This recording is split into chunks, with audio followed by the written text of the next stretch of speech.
So, previous class we have seen variation of acceleration due to gravity, which you otherwise call it the gravitational intensity. आज हम लोग की class में देखेंगे potential और पढ़ने वाले हैं potential, potential energy, escape velocity और समय बचा तो ऑर्बिटल वेलोसिटी। उसके बाद पढ़ना पड़ेगा हमें जियोस्टेशनरी सैटेलाइट्स, उसके बाद आता है केप्लर्स लॉ। इतने में ये कोर्स पूरा खत्म होता है, ठीक है। और हर एक ये जो टॉपिक में बताया उसके ऊपर छोटे छोटे 2-3 मार्क वाले शॉर्ट क्वेश्चंस होते हैं, है ना। न्यूमेरिकल्स तो होते ही है, शॉर्ट क्वेश्चन भी होते हैं। और इस चैप्टर को आप अभी पढ़ रहे हो मेरे से, पढ़ लेना बढ़िया से, ठीक है। क्लास 12 में जब हम पढ़ेंगे इलेक्ट्रोस्टैटिक्स तो बस यही सब डेफिनेशन एग्जैक्टली चलेगा, यही सब डेफिनेशन एग्जैक्टली चलेगा। मतलब यहाँ पर फॉर्मूला था फोर्स का Gm1m2/r², वहाँ पर हो जाएगा Kq1q2/r²। यहाँ पर कोई एक पॉइंट मास के लिए r डिस्टेंस में इंटेंसिटी और एक्सेलरेशन ड्यू टू ग्रेविटी था Gm/r², वहाँ पर हो जाएगा Kq/r²। मतलब फॉर्मूला 100% सेम चलेगा और कुछ एक्स्ट्रा रहेंगे। बस अंतर ये रहेगा कि ग्रेविटेशनल फोर्स सिर्फ अट्रैक्टिव है, जबकि वो फोर्स अट्रैक्टिव और रिपल्सिव दोनों हो सकता है। अकॉर्डिंगली कुछ एक्स्ट्रा चीजें उसमें आ जाए, ठीक है। तो ये चैप्टर समझ लेने से इलेक्ट्रोस्टैटिक्स जो पहला चैप्टर है आपका आएगा क्लास 12 में, वो आपको आसान लगेगा। नहीं समझेंगे तो फिर A for apple B for boy करेंगे तब भी, है ना। चलिए, तो आज की क्लास में let us start with gravitational potential. कुछ लिखने का नहीं है, देखना है, सुनना है, समझना है। क्या नाम है, how you denote it by V। हम लोग ग्रेविटेशनल इंटेंसिटी क्या है देख चुके हैं। किसी एक ग्रेविटेशनल फील्ड में अगर हम किसी एक पॉइंट में ग्रेविटेशनल इंटेंसिटी पता करना चाहते हैं तो उस पॉइंट में 1 kg मास रख देते हैं, जो नेट फोर्स आया वो हो गया ग्रेविटेशनल इंटेंसिटी। ग्रेविटेशनल पोटेंशियल कैसे पता करते हैं। सपोजिंग हम कहेंगे कि यहाँ पे कोई एक मास है, यहाँ पे कोई मास है, यहाँ पर कोई एक मास है, m1 m2 m3, ऐसे ढेर सारे मासेस पड़ा है। आपको इंटेंसिटी पूछा गया तो P पॉइंट में अब 1 kg मास रख दो, काम बन गया। लेकिन हम पूछेंगे potential, what is the potential of this field. ये पोटेंशियल वर्ड कहाँ से आ रहा है बताओ, पोटेंशियल एनर्जी से। And here we will be talking about the absolute potential energy. Sir पहले जो पढ़ रहे थे mgh, that was potential energy with respect to a reference, तो ये उससे थोड़ा सा कुछ अलग रहेगा। एनीवे, अगर P पॉइंट में अगर कोई पढ़ेगा पोटेंशियल कितना है तो करना क्या है, वही एक 1 kg मास को आप ले लो दूर पे, ये काफी दूर से, कितनी दूर से, इनफाइनाइट डिस्टेंस, ये ग्रेविटेशनल फील्ड से काफी दूर चले जाओ। वहां से वो एक 1 kg मास को इनफाइनाइट डिस्टेंस से लेके आओ यहाँ पे। जब 1 kg मास को वहां से लेके आओगे, कैसे भी रास्ते में आओगे तो इसको क्यों लाएंगे, इसका शेडो ले आएंगे, ये इसको ऐसे ऐसे ऐसे करके किसी भी रास्ते में लेके आओ, लाओ तक यहाँ तक। जब मैं इसको किसी भी रास्ते में लेके आया यहाँ तक, यहाँ से यहाँ तक लाने में whatever is the work done against gravity, gravity के अगेंस्ट में जो वर्क हुआ 1 kg को लाने में P पॉइंट में, है ना, that work done is called potential at point P। समझ में आया? नहीं सर कुछ भी समझ में नहीं आया। अरे पहले स्टेटमेंट लिखते हैं फिर इसको समझाएंगे, पहले स्टेटमेंट लिखते हैं फिर इसको समझाएंगे क्या है। Potential at any point P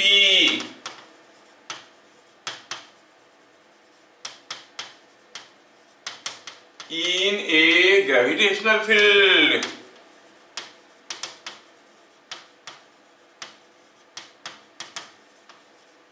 is defined as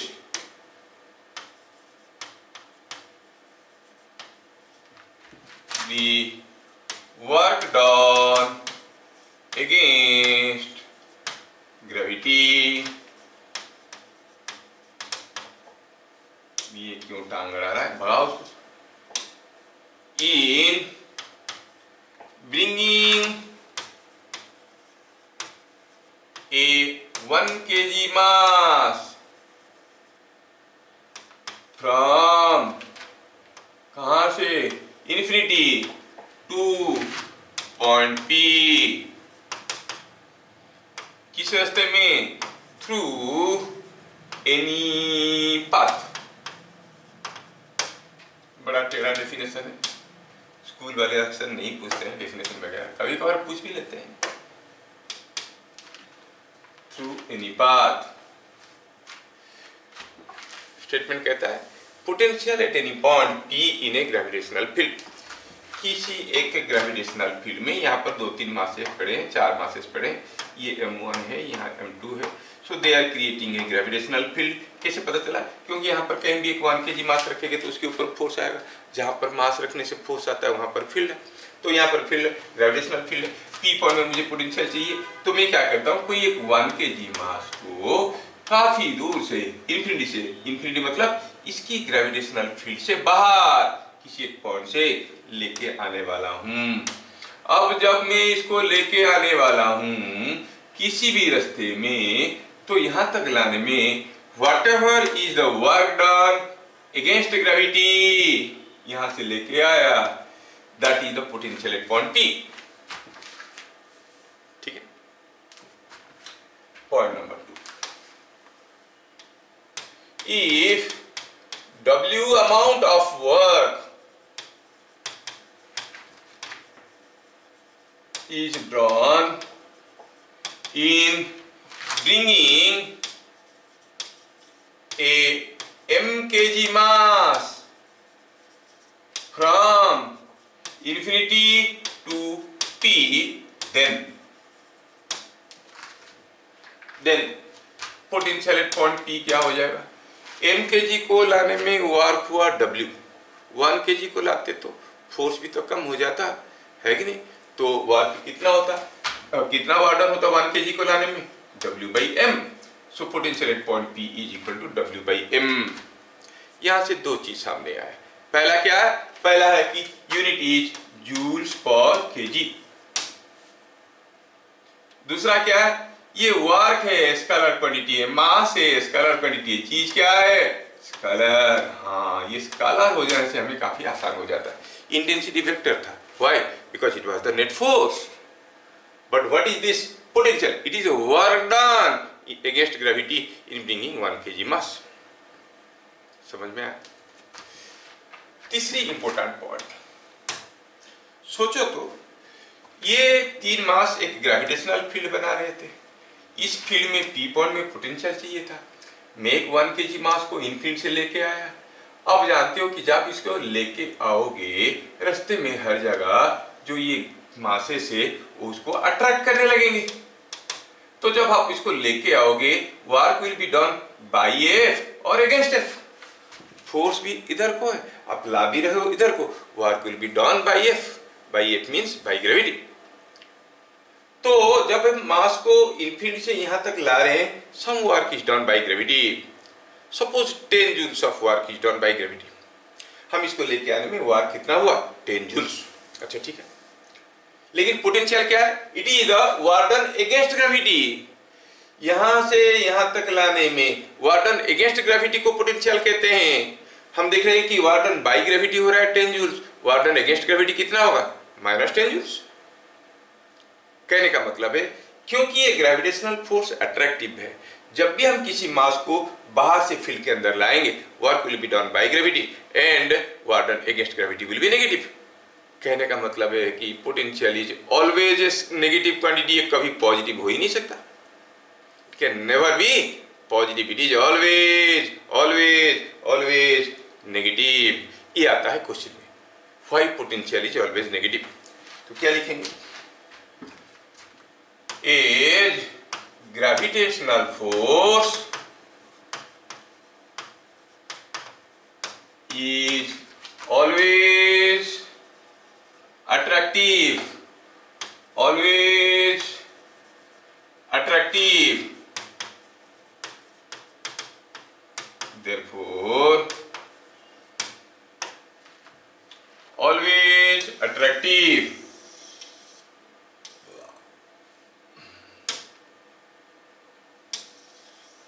ये दोनों थोड़ा ज्यादा निकले हुए, इनको लाइन पे ले आते हैं। Yes, always attractive. Therefore, potential is always negative. ये कभी पॉजिटिव नहीं हो सकता, ऑलवेज नेगेटिव।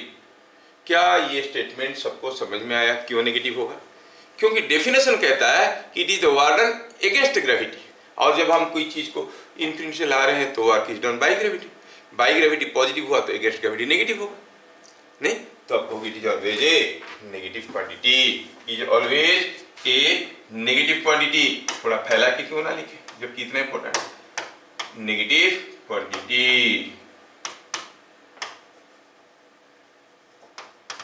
अच्छा, किसी एक पॉइंट में मैक्सिमम पोटेंशियल कितना हो सकता है?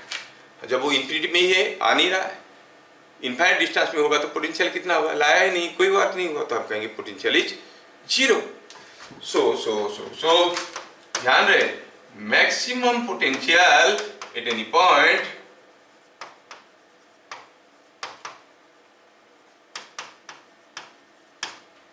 is zero when it is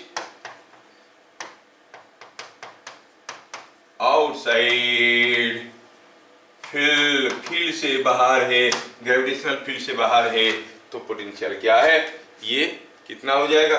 potential is zero. तो किसी का मैक्सिमम पोटेंशियल कितना है? जीरो। बड़ा इंटरेस्टिंग है। और क्यों ऐसा? क्योंकि potential is always a negative quantity. Maximum potential कितना है? जीरो है। याद रखना, ये सब 1 मार्क वाले क्वेश्चन है, ठीक है? एक 3 मार्क का छोटा सा डेफिनेशन भी आता है, बता दे। Point number 4, potential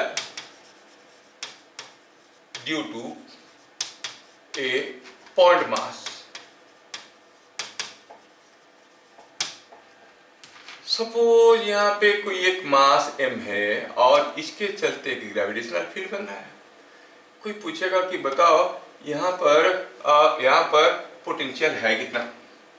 what is the gravitational potential at this point? At this point मतलब कहाँ पे? यहाँ से r डिस्टेंस पे, नहीं? तो हम कहेंगे कि अगर कोई मास को 1 kg मास को हमने इन्फिनिटी डिस्टेंस से लेके यहाँ तक आएंगे, हम लेके आएंगे, what ever is the वर्डन against gravity, that is the potential. ये इन्फिनिटी क्या है? इन्फिनिटी है ये डिस्टेंस। यहाँ से from A distance infinite, from infinite distance अगर हम इसको लेके आते हैं तो वर्क होगा पोटेंशियल। चलो देखते हैं, जब इसको पास लाएंगे जो वार्क होगा, वार्क निकालने वाली बात हुआ तो भैया ये जब आप ला रहे हो इसको पास धीरे धीरे लाओगे तो इसका फोर्स भी तो बढ़ने लगेगा। पास आएगा तो फोर्स तगड़ा होने लगेगा, फोर्स तगड़ा होने लगेगा। इसका मतलब जैसे जैसे एक पास आएगा फोर्स बदलते रहेगा। सो it is a case of variable force. वार्क निकालने के लिए हमें तो इंटीग्रेशन करने की जरूरत पड़ेगा। कैसा इंटीग्रेशन? हम कहेंगे कि यहाँ से कुछ x डिस्टेंस में, चलो पहले देखते हैं कि क्या है इसका फोर्स। कहाँ पे? It distance x। जब वो मास यहाँ पर आया तो इसके ऊपर जो फोर्स आ रहा होगा वो कुछ ऐसे आ रहा होगा। हमें क्या देखना है? We have to go for a small displacement dx। तो let us consider a small displacement dx at a distance x। जो भी वर्क हुआ ओवर दिस स्मॉल डिस्प्लेसमेंट, ऐसे सारे छोटे छोटे वर्क को जोड़ देंगे तो टोटल वर्क मिल जाएगा, और that will give you the work done by the force F, है कि नहीं? तो हम यहाँ पर कुछ इंटीग्रेशन की बेसिक रूल्स है, उस हिसाब से लेंगे। हम जानते हैं कि जो हमारा dx है वो dx क्या है? Small increase in x। तो हम अपनी मर्जी से नहीं लेंगे ऐसे dx, हम क्या करेंगे? ऐसा लेंगे small dx. Let us consider a small displacement dx at A distance x, x distance में छोटा सा डिस्प्लेसमेंट ले रहे हैं, F फोर्स ऑन 1 kg। ये जो 1 kg है यहाँ पे उसको लेके आ रहे थे, कितना दूर पे है, x डिस्टेंस में है, तो क्या फोर्स आएगा, Gm1 बाई एक्स स्क्वायर, ठीक है ना, Gm बाई एक्स स्क्वायर। अच्छा ऐसा, ठीक है, ऐसा है, तो Gm बाई एक्स स्क्वायर हो गया फोर्स। तो dW small work done by F over a displacement dx।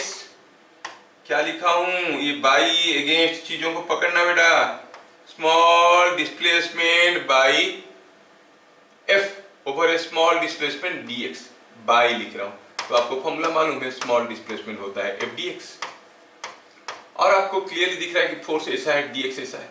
Force ऐसा क्यों है, ये समझ में आता है, अट्रैक्टिव फोर्स। dx ऐसा क्यों है, क्योंकि हमारा डिफरेंशिएशन में हम बताए थे dx is a small increment in x। हम x यहां से लिए हैं, तो यहां से थोड़ा सा इंक्रीज करो तो dx मिलेगा। It is always an increment. अच्छा, स्मॉल डिस्प्लेसमेंट dx कितना हो जाएगा, ये दोनों एक दूसरे के अपोजिट है, तो it will be f dx cos 180। small displacement over small warden over a small displacement dx is f dx, जिसको हम एक्सपांड करें तो मिलेगा f dx cos 180। ये क्या था, dw, क्या मतलब, वार्डन बाई फोर्स, लेकिन हमें वार थोड़ी निकालना है, हमें तो निकालना है potential, which is warden against force, नहीं, तो हम कहेंगे dv small gain in potential. क्या है ये, it is warden against F. Warden by x अगर होता है ये चीज, तो वार्डन अगेंस्ट क्या हो जाएगा, minus F D x cos 180। और आपको मालूम है कि cos 180 -1 है, ये -1 ये -1 एक दूसरे को खा के मिला एफ डी एक्स। क्या बात समझ में आया, ये चीज समझ में आ गया। ये लोग अपने हिसाब से करते रहते हैं। एक मिनट थोड़ा, let me attend it. Hariom.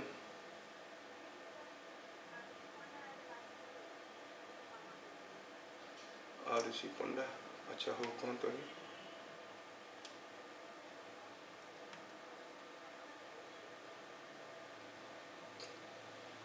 Code है,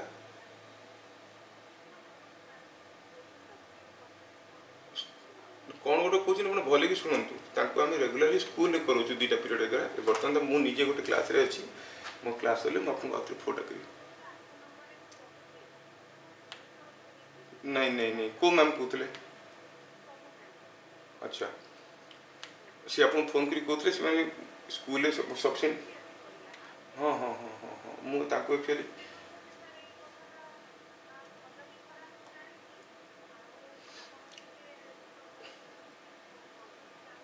हाँ गोटे काम करूँ, मो 6:15 क्लास चलो, आउे कल करूँ कथा आगे आगे आगे।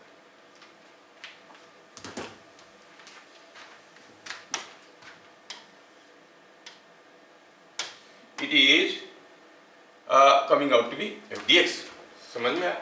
और एफ क्या था भाई, it was GM by X square, अभी थोड़ी देर पहले निकाले थे हम लोग, जीएम बाई एक्स स्क्वायर, और dx dx तो dx।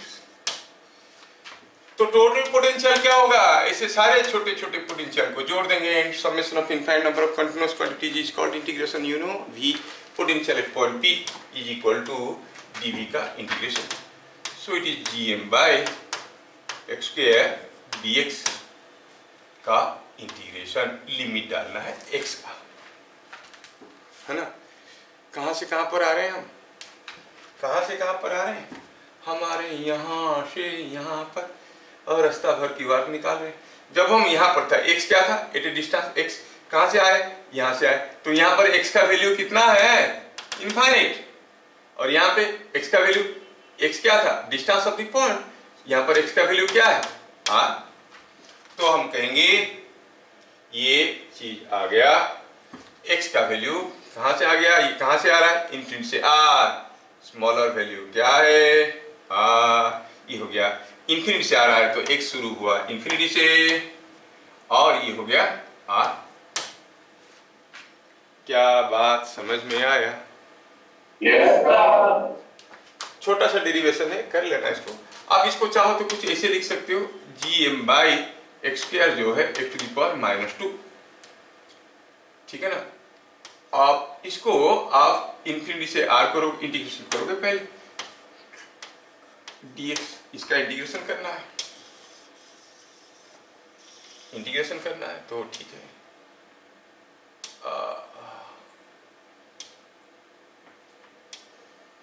इन्फिनिटी से r तक का इंटीग्रेशन करना है। अब जब हम इसको इंटीग्रेट करेंगे तो आप जानते हो कि इंटीग्रेशन क्या होगा इसमें, gm x to the power -2 + 1 by -2 + 1 n+1, है ना, आपको मालूम। और लिमिट कहाँ से, इन्फिनिटी से r, ये -2 + 1 हो गया माइनस, है कि नहीं, तो ये हो गया क्या, it is coming out to be -gm। दूसरे पेज में जाते, दूसरे पेज में जाते, let me go to the other page, उस पेज में करेंगे कॉपी।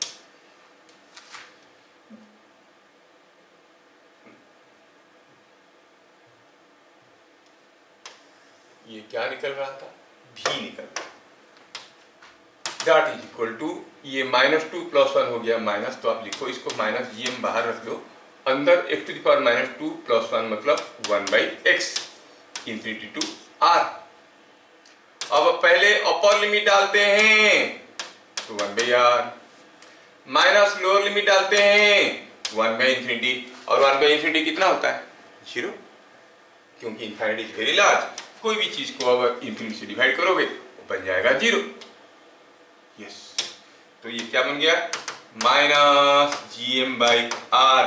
देखो ये क्वांटिटी 0 है, मिल गया ना, पोटेंशियल एट पॉइंट P क्या हो गया, -gm/r। ये हुआ डिराइवेशन, ठीक है। वो एग्जाम में आया तो लिखेंगे, और ये बार एग्जाम में नहीं आया तो कभी नहीं आएगा, आपको तो हर बार फॉर्मूला की जरूरत है। तो याद क्या रखना है, अगर यहाँ पे कोई एक मास है, यहाँ से कुछ r डिस्टेंस में, इस पॉइंट में, P पॉइंट में कोई पूछेगा इंटेंसिटी, तो आप कहोगे वेक्टर है, कितना है, gm/r², किधर को है, टुवर्ड्स m, इधर, ये है E। पोटेंशियल स्केलर है, कोई डायरेक्शन नहीं है, कितना है, -gm/r, बस इतना याद रखो, काम आपका बन गया, इट इज -gm/r।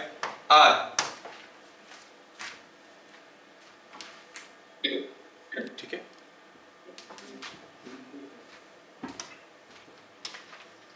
ये हो गया, ये हो गई चीज।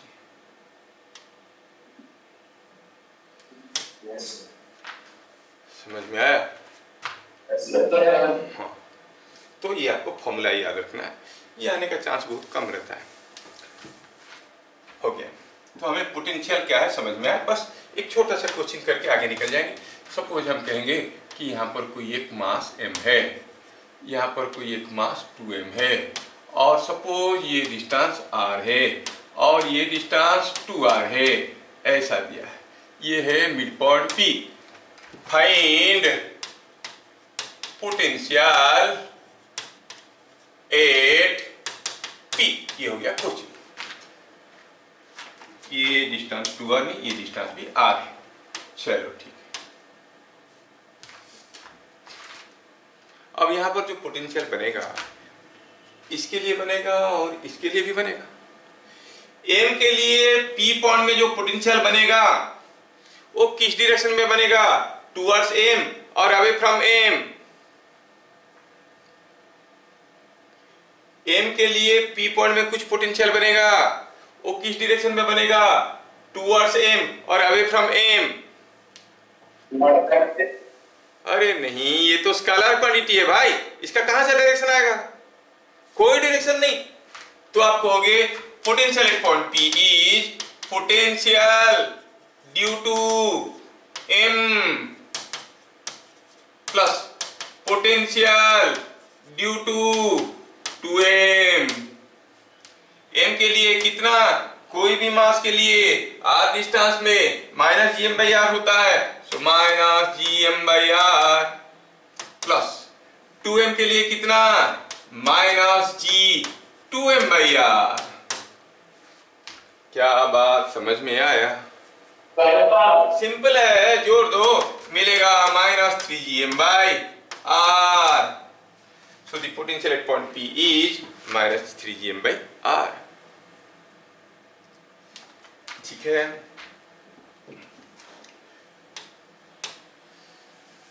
What is potential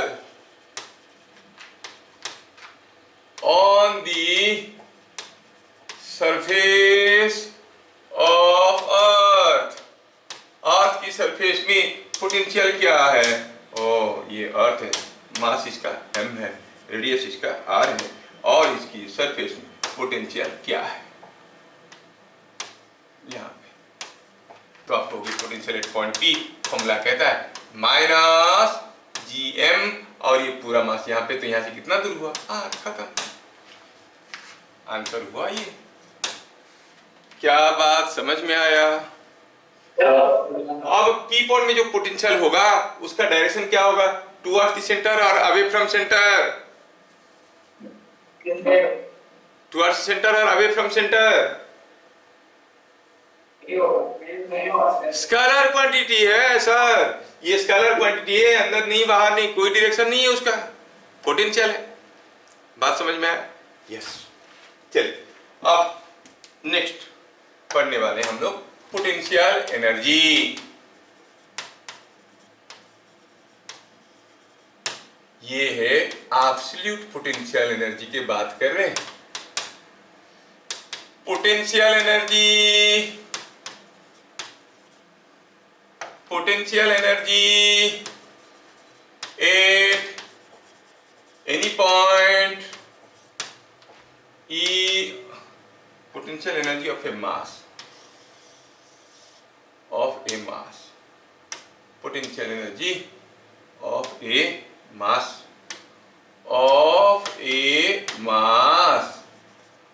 m, of a mass m at any point in a gravitational field, in a gravitational field is potential at any point in a gravitational field is the work done against gravity in moving the mass m from infinity to that point through कोई भी रास्ते से, any path. Sir क्या अंतर हो गया potential और potential energy में? Potential at any point is defined as the work done against gravity in bringing a 1 kg mass. Potential energy of a mass, कोई एक मास, ये पेन यहाँ पर है, बताओ इसका potential energy क्या है?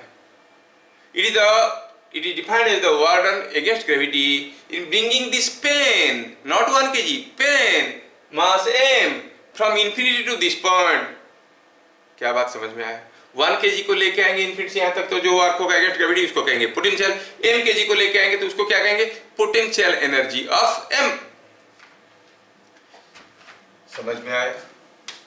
Yes sir. It is given by, बहुत इजी है इसका formula, it is given by potential energy is equal to m into potential at point P।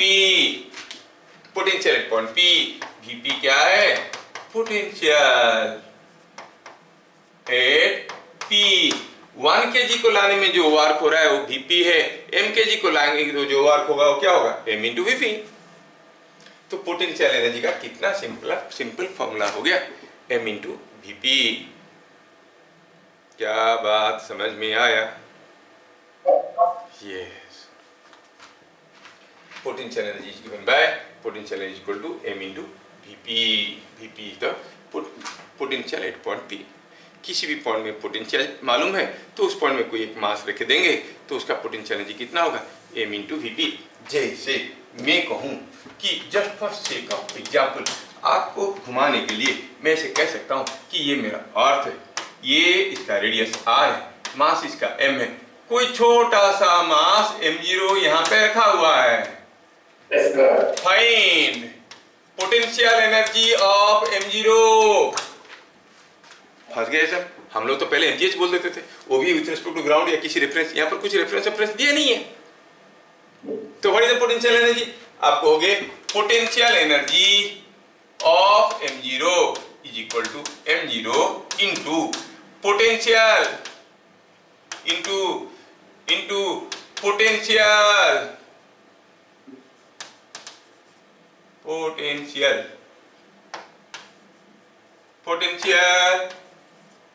On surface.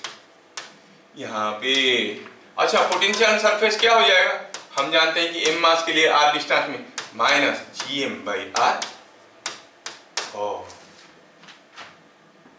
तो पोटेंशियल एनर्जी, अब m0 मास का जो पोटेंशियल एनर्जी है, ये कौन सा पोटेंशियल एनर्जी सर? पहले तो mgh बोलते नहीं, ये absolute potential energy, absolute gravitational potential energy. कहाँ है उसका रेफरेंस? एट इन्फिनिटी से लेके आए, तो it is coming out to be minus m0/r। क्या बात समझ में आया? Yes. यस, बड़ा इंटरेस्टिंग है, बड़ा इंटरेस्टिंग।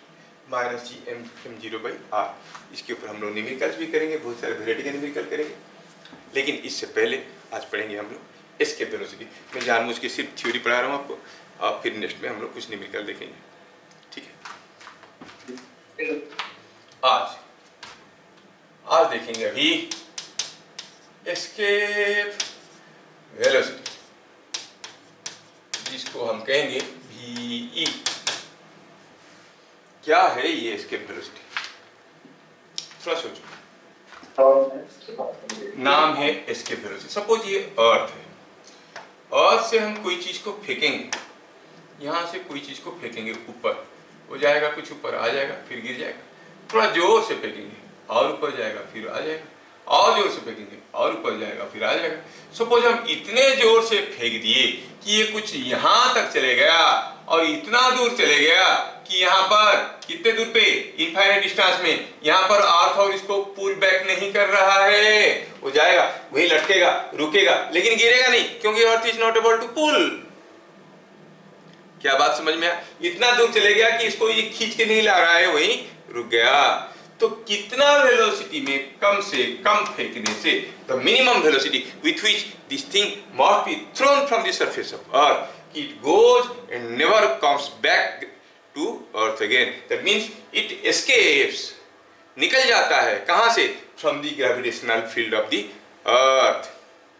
अर्थ की ग्रेविटेशनल फील्ड से बाहर फेंक दिए। वो शक्तिमान या सुपरमैन ऐसे कर सकते हैं, कोई चीज को फेंक दिया ऊपर, इतना जोर से फेंक दिया कि वो ग्रेविटेशनल फील्ड से बाहर चलेगा,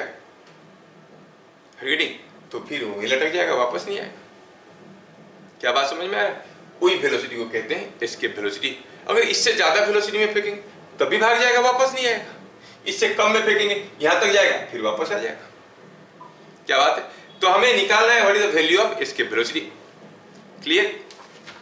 तो डेफिनेशन पहले लिखेंगे, डेफिनेशन पहले लिखेंगे।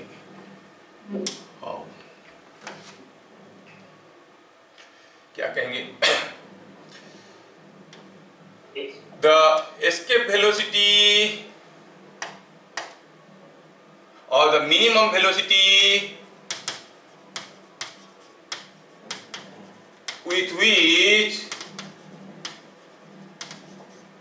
a body must be projected from the surface of Earth. The minimum velocity with which a body must be projected from surface of Earth such that it just escapes from gravitational field of Earth. Field of Earth is called escape velocity. क्या बात समझ में आया? Yes, sir. और आपको याद रखना है जो ये एस्केप वेलोसिटी है, आपको याद रखना है ऑन सरफेस ऑफ अर्थ एक वैल्यू याद रख लो, VE एस्केप वेलोसिटी होता है 11.2 किलोमीटर पर सेकेंड है।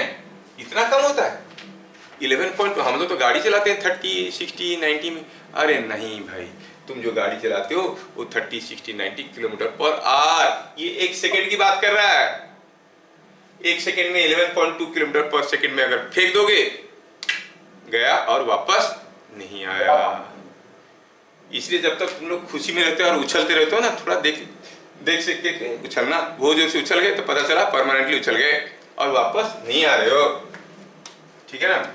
हाँ, क्या इतना जोर से उछल सकते हो? 11.2 किलोमीटर पर सेकेंड। एक सेकेंड में 11.2 किलोमीटर।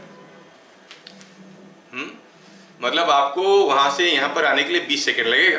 20 सेकेंड में आ जाओगे आप 250 किलोमीटर। 220 को आप आ जाओगे। ठीक है ना? 200 सेकेंड्स। 200 सेकेंड्स मतलब करीब 200 सेकेंड मतलब करीब 3 मिनट में। 3 मिनट में आप अपनी जगह से मेरे पास आ सकते हो। इतना स्पीड नहीं आ सकते। साउंड का वेलोसिटी भी तो कितना है मालूम है? साउंड का वेलोसिटी 330 मीटर पर सेकेंड। ये किलोमीटर की बात चल रहा है। ठीक है, तो इतनी जोर से अगर कोई चीज को फेंक देंगे अर्थ की सरफेस से तो निकल जाएगा। हाँ सर, ये अर्थ के लिए ठीक है, कोई निकाल दिया, आप बोल दिए। अगर हमें मार्स से कोई चीज फेंकना है, मून से कोई चीज फेंकना है, सॉन से फेंकना, सॉन से नहीं फेंकेंगे, जल जाएगा वहां पर जाके। वहां पर फेंकू लोग नहीं चलते। मून से, मार्स से या मरकरी से, या बहुत ठंडा है वहां पर, फिर भी फेंक सकते हैं। तो कैसे निकालेंगे? Let us find the formula for it. Point number 2 में डेरिवेशन ऑफ एस्केप वेलोसिटी। देखो, यहां से कोई चीज को हमने फेंका, कुछ ऐसा फेंका कि जिसको हम कहेंगे escape velocity. It just escapes, just आया यहां तक और रुक गया, जस्ट निकल गया बाहर। मतलब वो थोड़ा सा भी कम होता है, ग्रेविटेशनल फील्ड से बाहर नहीं जा पाता, जस्ट निकल गया, मतलब आके रुक गया यहाँ पे। अगर इससे भी जोर फेंकते, यहाँ पे नहीं रुकता और भी निकल जाता आगे। अच्छा, यहाँ पे रुक गया। So when it just escapes to infinity, फिर it just escapes. It means कौन? ये मास m जस्ट एस्केप कर गया। What is the velocity at infinity? Just escape किया है, तो फिर kinetic energy at infinity half mv square. Potential at infinity, infinite distance में पोटेंशियल क्या होता है? 0। पोटेंशियल एनर्जी एट इंफिनिटी क्या हो गया? It is mass into potential. क्या हो गया? 0। और सब कुछ 0 है। ठीक है, मतलब इन्फिनिटी में जब वो पहुंचा, जस्ट एस्केप किया, तो आप कहोगे कि वेलोसिटी हो गया इन्फिनिटी, काइनेटिक एनर्जी हो गया वेलोसिटी हो गया 0, काइनेटिक एनर्जी 0, पोटेंशियल इन्फिनिटी, और पोटेंशियल एनर्जी भी इन्फिनिटी है। पोटेंशियल एनर्जी भी इन्फिनिटी है।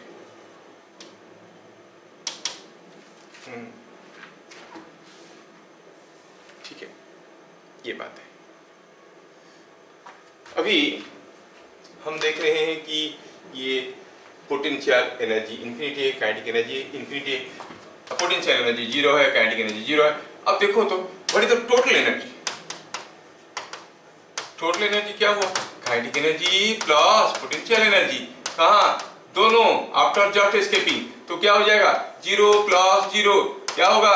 2 जीरो नहीं, जीरो ही हुआ, मतलब टोटल एनर्जी यहाँ पर जीरो है। क्या समझ में आया? बुक में आपका जो डेरिवेशन दिया है कुछ सिंपल सा दिया है और थोड़ा इजी बना दिया है, लेकिन इसमें से काफ़ी चीज़ें कवर होते आते हैं, छुप जाते हैं। यहाँ पर काफ़ी कंसेप्ट वगैरह मिलेगा जिसके ऊपर 1 मार्क वाले क्वेश्चंस बन सकते हैं, इसलिए मैं थोड़ा सा दूसरे तरीके से समझाने की कोशिश कर रहा हूँ।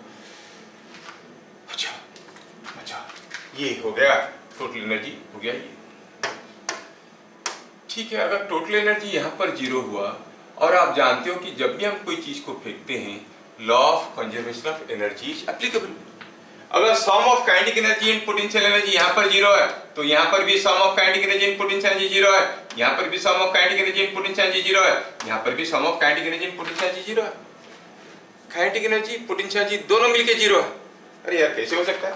यहाँ पर जब कोई चीज जा रहा है कुछ तो काइनेटिक एनर्जी है, फिर kinetic energy plus potential energy मिलके जीरो कैसे हो जाएंगे? क्यों नहीं हो जाएंगे? पोटेंशियल एनर्जी क्या था? मास इनटू पोटेंशियल, और पोटेंशियल क्या था? नेगेटिव। पोटेंशियल नेगेटिव होने के कारण पोटेंशियल एनर्जी नेगेटिव था, negative potential energy positive kinetic energy मिलके हो गया जीरो। क्या बात समझ में आया? Yes, sir. Therefore, क्या समझ में आया? Kinetic energy and potential energy is zero at any point on the way. यहाँ पे भी जीरो, यहाँ पे भी जीरो, यहाँ पे भी zero. Therefore, on surface, kinetic energy plus potential energy is equal to zero. क्या बात समझ में आया? Yes. अब kinetic energy plus potential energy is equal to zero को थोड़ा फैला के लिखेंगे। काइनेटिक एनर्जी क्या है? कोई मास m है जिसको हम VE में फेंके हैं, हाफ mv स्क्वायर। VE क्या है? ये एस्केप वेलोसिटी है। पोटेंशियल एनर्जी कैसे निकालते हैं? It is m into potential on the surface. अच्छा, इट इज हाफ mve का square plus m potential on the surface minus gm/r। हाँ, ये भी तो समझ में आता है। m क्या है? कैपिटल M क्या है? What is capital M? M for mass of earth, है ना? M क्या है? Mass of earth. M क्या है? मास ऑफ अर्थ, पहले भी बताए थे। R क्या है? Radius of earth.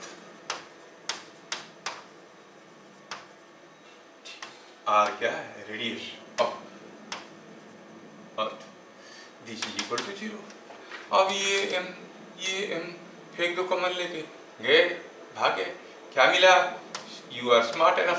v square is equal to, इसको इधर ले लो, ये माइनस था हो गया प्लस gm/r, ये था 2 इधर आ गया 2gm/r, और ve is equal to root over of 2gm/r।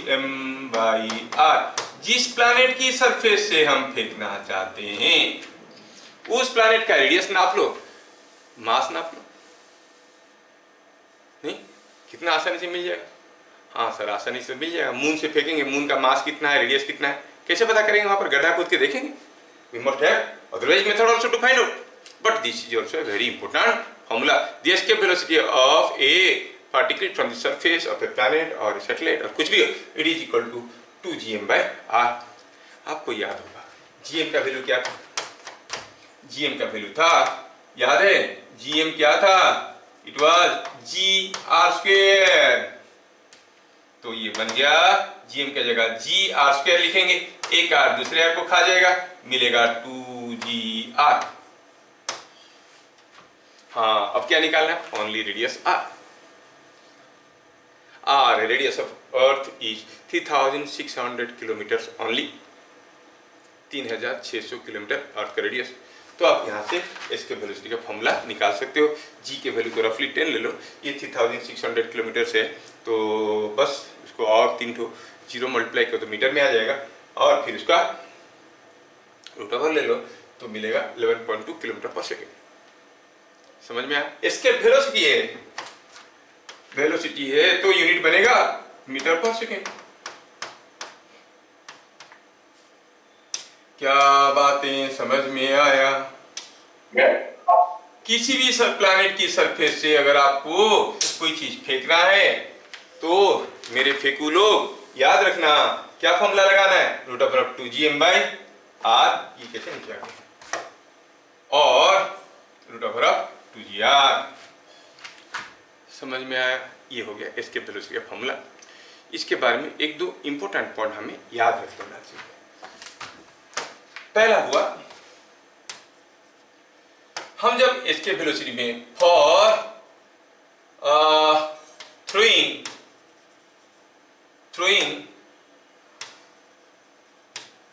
With escape velocity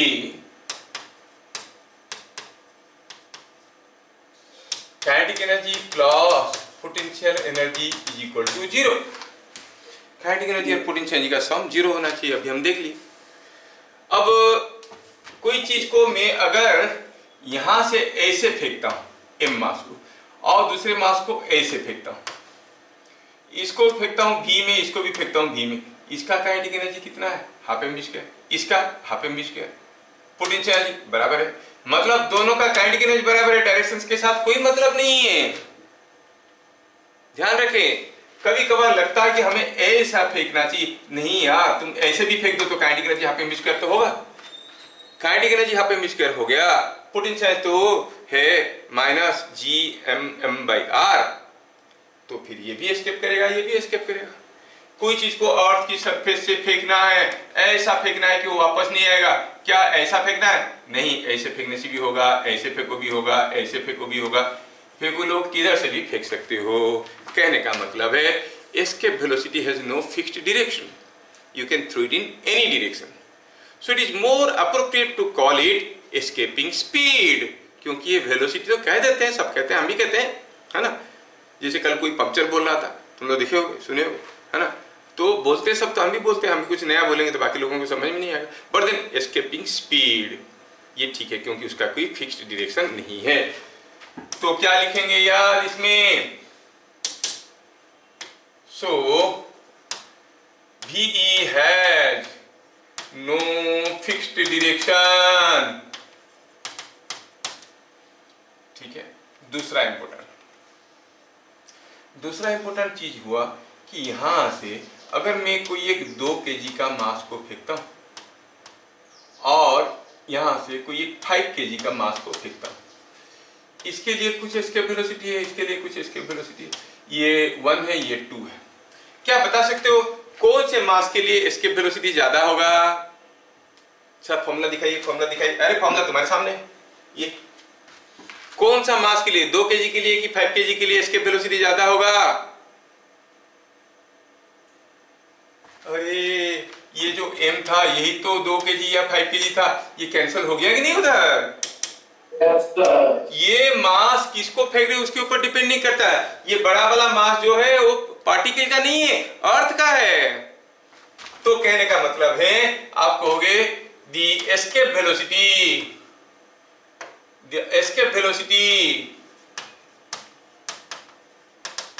of a particle, escape velocity of a particle does not depend on mass of particle or direction of motion। वो तो हम देख चुके हैं। ठीक है। तीसरा, आप देखोगे काफी प्लैनेट्स है जिनकी सरफेस पे कोई एटमॉस्फेयर नहीं है, इसलिए तो धरती को माँ कहते हैं। हर किस्म की गैस यहाँ पे अवेलेबल है, हम जो चाहिए ऑक्सीजन वगैरह सब कुछ। इंसान करता क्या, खाली गंदा करता है।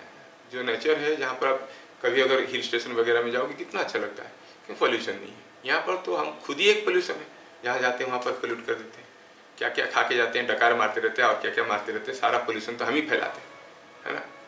एनीवे, जो हमारा कुछ प्लैनेट्स है जिनमें एटमॉस्फेयर नहीं है, तो क्यों नहीं है? पहले सोचो कि कोई भी प्लैनेट शुरू में क्या था, वो पूरा गर्म, रेड हॉट, बहुत गर्म था, तो उसके ऊपर जो गैसेस थे, ये पहले गैसियस फॉर्म में था, धीरे धीरे लिक्विड बना, धीरे धीरे सॉलिड बना, धीरे धीरे छोटा हुआ, लेकिन जो गैस होकर निकल गया था, वो गैस हाई टेम्परेचर में होने के कारण सुई सुई सुई सुई सुई सुई सुई सुई ऐसे घूम रहा था। The RMS velocity of a gas molecule, root mean square velocity is given by √3RT/m।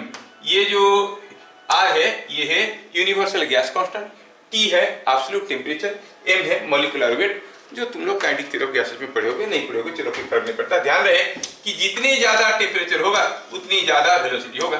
तो शुरू में ये बहुत ज्यादा टेम्परेचर में था, बहुत ज्यादा टेम्परेचर में था रहने के कारण क्या हुआ, ये जो गैस मॉलिक्यूल्स थे इधर उधर भाग रहे थे बड़े स्पीड में।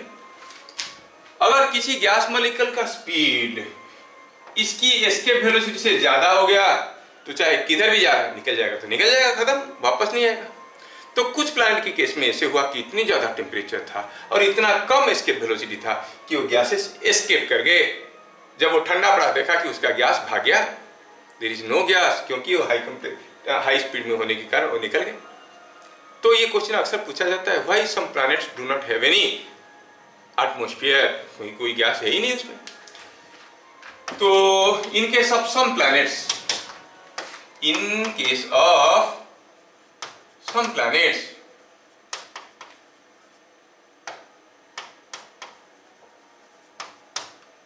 the gas molecules during the formation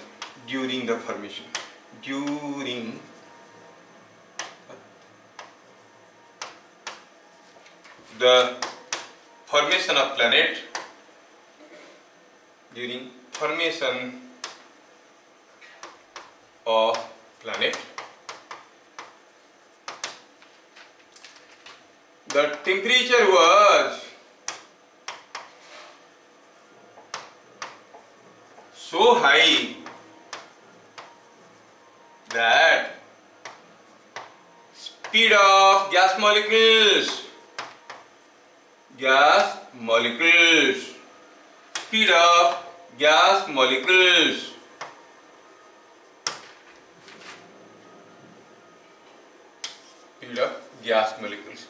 formula होता है √3RT/m। आपकी जानकारी के लिए, R होता है गैस कांस्टेंट, T होता है एब्सोल्यूट टेम्परेचर, M होता है molecular weight.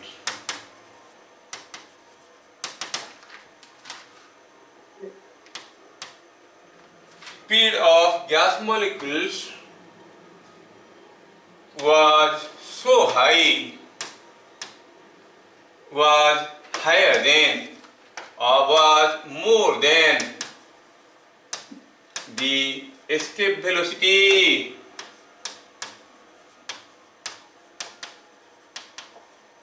from the surface. So those gases escape and there is no atmosphere of that planet।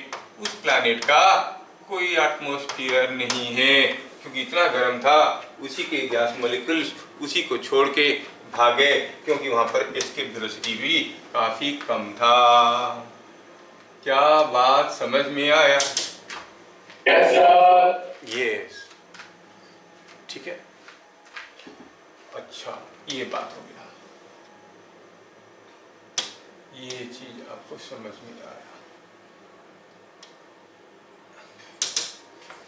तो क्या याद रखना है फॉर्मूला के तौर पे, इतनी लंबा डेरिवेशन में से एस्केप वेलोसिटी क्या है, 2gm/r का √, और 2gr, इसमें कैपिटल M क्या है, मास ऑफ द पार्टिकल और मास ऑफ द प्लैनेट।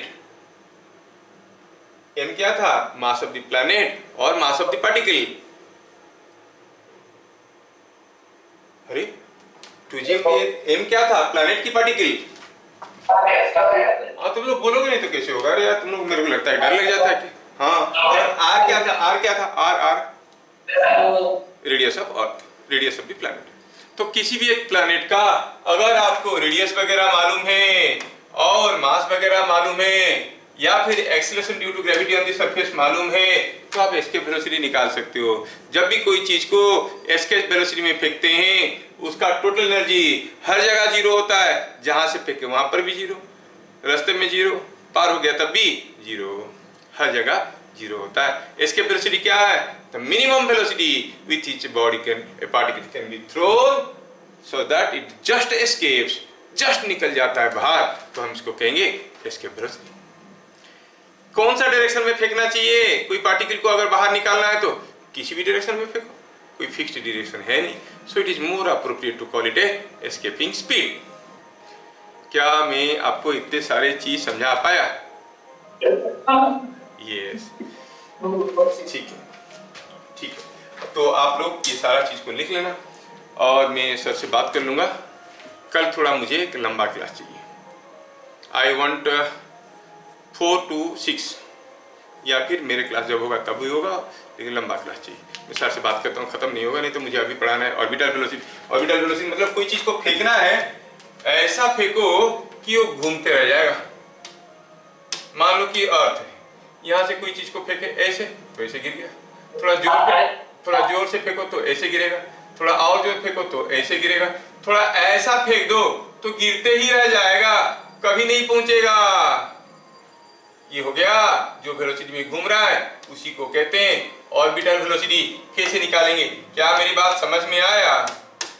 ऐसा फेंकना है कि ये घूमते रह जाएगा, कभी नहीं गिरेगा। अरे कभी नहीं गिरेगा मतलब हर वक्त गिर रहा है, इट इज ऑलवेज फॉलिंग, गिर रहा है, लेकिन अर्थ भी तो मुड़ रहा है, ये भी गिर रहा है, ये भी मुड़ रहा है और दोनों चल रहे हैं। थर्ड वेलोसिटी ऑर्बिटल वेलोसिटी निकालना है, कितना है वो ऑर्बिटल वेलोसिटी। तो कल मुझे ऑर्बिटल वेलोसिटी पढ़ाना है, केपलर्स लॉ पढ़ाना है। केपलर्स लॉ में इंपॉर्टेंट लॉन्ग क्वेश्चन आता है, वो देखना है, ठीक है। तो will try to finish it in the next class. हाँ बोलो। सारे जो पढ़ते थे नहीं sir, bio class sir, bio class से कोर्स बदलने तो पढ़ते थे 7-7.5 तक बायो का कोर्स भी कंप्लीट। वैसे भी आपका क्लास नहीं होगा जब साइंस के बायोलॉजी भी पढ़े सर, बायो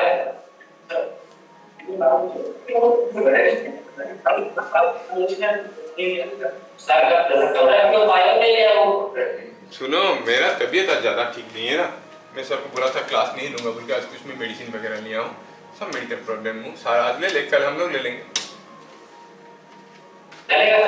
चलेगा। फिर मिलेंगे अगले क्लास, तब तक के लिए